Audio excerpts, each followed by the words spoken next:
Sorry I'm late. The first day, Kel? The teacher asked. Not a good way to start out.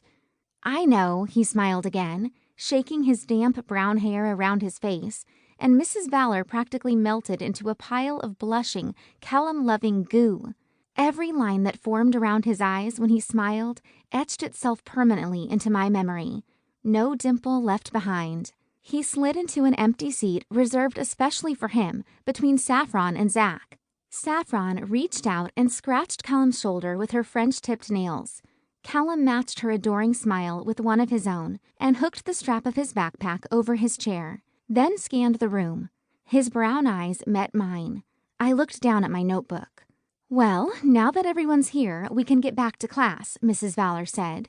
She continued with the first day speech teachers gave every year, which usually included a syllabus and the word respect. Between wondering if Saffron could smell his cologne and fretting about volleyball tryouts, I barely caught a word. The bell rang, and I retreated to the hallway, not wanting to see if Kellum would carry Saffron's books.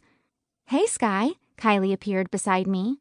I jumped, putting my hand over my heart. You scared the crap out of me. She laughed and shrugged. How was A&P? It was okay, I replied, without asking how she already knew my class schedule.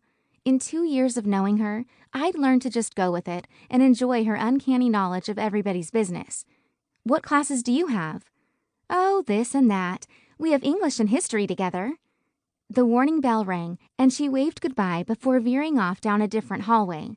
I took my time walking to Spanish, where I found Senora Luna standing in front of a full classroom wearing a gaudy sombrero. For the next hour, she gave us the cultured version of syllabus day. Y respeto.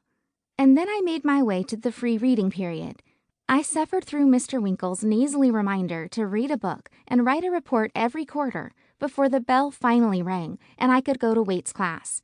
The gym lights were off as I walked down the sideline to the girls' locker room, but light from the windows shined on the volleyball net.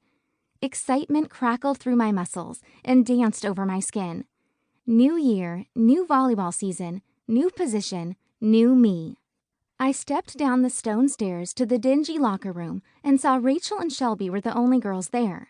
Both of them were on the volleyball team with me the year before, so I figured we'd be a good group. We talked about our summers and volleyball tryouts, then headed back to the gym. Coach Roki waited for us in the corner by the door. About 15 guys already circled around him, and I hoped Callum would be in the group. When we got closer, I heard his laugh before I saw him. It brought a smile to my lips. Roki used his finger to count everyone out. Okay, follow me. We walked through halls, giving me a better view of Callum. His shirt sleeves were cut off so low, I could see the muscles work in his shoulders as he walked. Coach Roki led us to an open area in the weight room, and Callum stopped in front of me. He must have grown over the summer, because he stood several inches taller than my 5'6" frame. You'll be in groups of 3 according to ability, Roki told us. Girls, you'll go together. Kellum, Bryant, Kaiser, your group. After sorting us into groups, Roki had us bench press.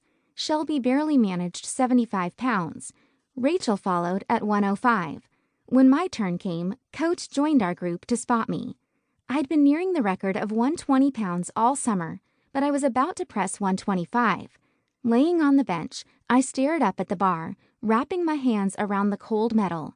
Feeling every bit of the weight, I lifted it from the rack, lowered it to my chest, and started the slow push-up. My arms froze, elbows bent, and I struggled to get past the stall in my lift. Come on, Roki urged. Grunting out of breath, I broke past the invisible